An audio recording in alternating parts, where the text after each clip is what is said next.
as I was saying previously, the Battle of Marathon was held in a swamp, not far from the city of Athens, about 24 miles or so, the same space as a modern marathon. Now, the Athenians knew that the Persians were marching up over land towards the city of Athens. They were also sending a fleet via sea. So the Athenian army met the Persians at Marathon, and through better maneuvering and a pretty decent strategy plan, the Greeks managed to prevail in that battle. Now, back at Athens, the population was trying to decide whether or not to effectively stand and face the Persians, or whether to simply commit mass suicide. In order to prevent this occurrence, and knowing the desperation of the town, the Greeks, upon winning the battle at Marathon, sent a messenger to run back to the city. This gentleman, clad in full body armor, ran from the site of the battle back to Athens. According to legend, he reached the city, cried out the word Nike, meaning victory, before he collapsed.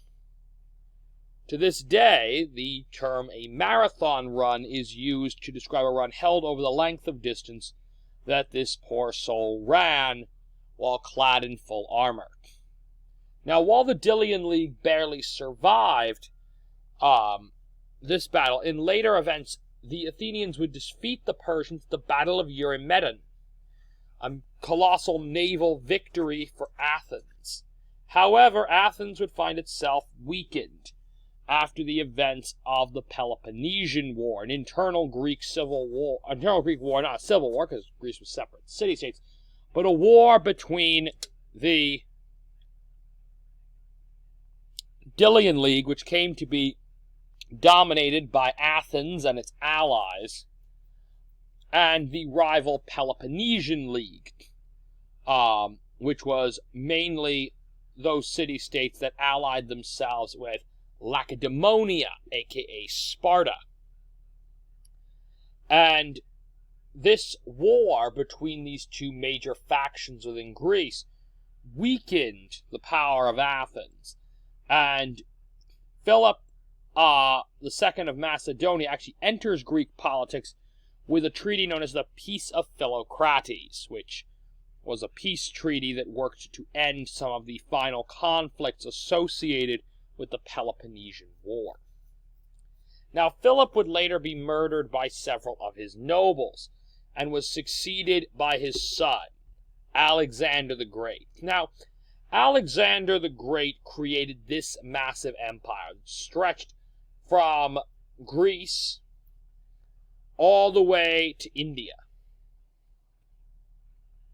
Now, some things you should know. Alexander led a massive campaign throughout this empire, and the details of his conquest aren't ones you really have to know for biblical purposes. Suffice it to say, though, that he defeated the last of the Persian rulers, Darius II, and would eventually claim all of the lands, or most of the lands, that had formerly been part of the Achaemenid Persian Empire, along with some new territory in India. However, upon Alexander's death, Alexander died while his wife, who he had married, who was the daughter of Darius, the son they had produced was still a young infant. And his wife and son soon disappear from the pages of history within a couple of years after his death. Alexander's empire would come to be divided up amongst his generals, with some areas of Greece maintaining independence, but the major chunks of his empire being divided between the Macedonians, as well as between two of his major generals, Seleucus I, who would take over a section of land that mostly coincided with the old Seleucid Empire, and Ptolemy I, who would take Egypt, as well as the Levant and parts of what is now Israel. Now, before we get any further. Now, war would continue between the Ptolemaic dynasty and the Seleucid dynasty over control of this stretch of land in here. What we would now call the Levant, Gaza, that Israel, that whole part of the world. And there was a dispute between who controlled that land. The Seleucids or the Ptolemies. And eventually the Seleucids would succeed in wresting control of that area of land from the Ptolemaic Greeks. And then we get into the issue of Antiochus IV. Antiochus IV, several generations in, comes to the throne of the Seleucid Empire. Now, to fully understand the story of Antiochus IV, we need to understand that, among all things, he was a former Roman hostage. So shortly before this, the Seleucid Empire ends up in a military conflict with the Greeks, particularly with the Macedonians. And this would eventually lead to a war between their king and Seleucus III. Now, at the end of... Now, the Roman Republic was brought in to aid the Macedonians, which they did, although it was mostly Roman military advisors fighting with Macedonian troops. Their king, I believe Pyros or something like that, would come to rue this decision because in the aftermath of the war, Rome became the dominant power in the Mediterranean, while Macedonia was left, and the Seleucids were left critically weak. This is the origin of the term Pyrrhic victory.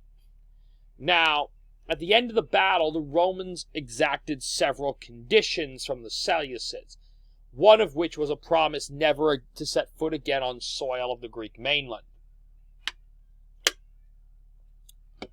The Seleucids were also ordered to hand over a hostage. Now, I should mention what hostages are and aren't. When we think of a hostage today, we often think of some poor soul tied and gagged in a closet somewhere. That's not exactly how hostages worked in antiquity. A hostage was, in many cases, especially royal hostages, were often treated more like guests. In fact, in Rome, because there was an earlier decree that no prince could set foot within the city limits of Rome itself, the territory around the city of Rome, within the Roman Empire, were home to lavish villas that often contained a great number of these princely hostages, each one with their own private residence. The only thing was they were not allowed to leave this part of the world without permission of their Roman captors. Now, when Seleucus III dies, he's succeeded by another gentleman who quickly passes on. Antiochus suddenly upon the death of this other individual, Antiochus suddenly becomes the heir. And the Romans grant him permission to return. And at this point, the big issue is the Seleucid Empire is locked in struggles with Egypt, Rome, and Parthia. Parthia is the new Persian Empire emerging. And it came from nomadic tribes that descended on what is now Iran and began to expand in the east and began to just slowly chip away at the Seleucid Empire. Now, Antiochus was somewhat mentally deranged. If we were to meet him nowadays, we might consider him delusional or even schizophrenic, in that he possessed a legitimate psychological disease in which he came to believe himself to be the incarnation of the god Zeus. Now, because of this, and a desire to create unity between all of his subjects, he began to enforce Hellenistic culture, Greek culture and religion on his subjects. Particularly, in that he made an order that all temples within his domains should, in addition to their regular statues, have statues of Zeus, which of course would be modeled after him. Now, to put a temple to another god within the temple of God in Jerusalem would have been considered an absolutely unforgivable sort of religious offense.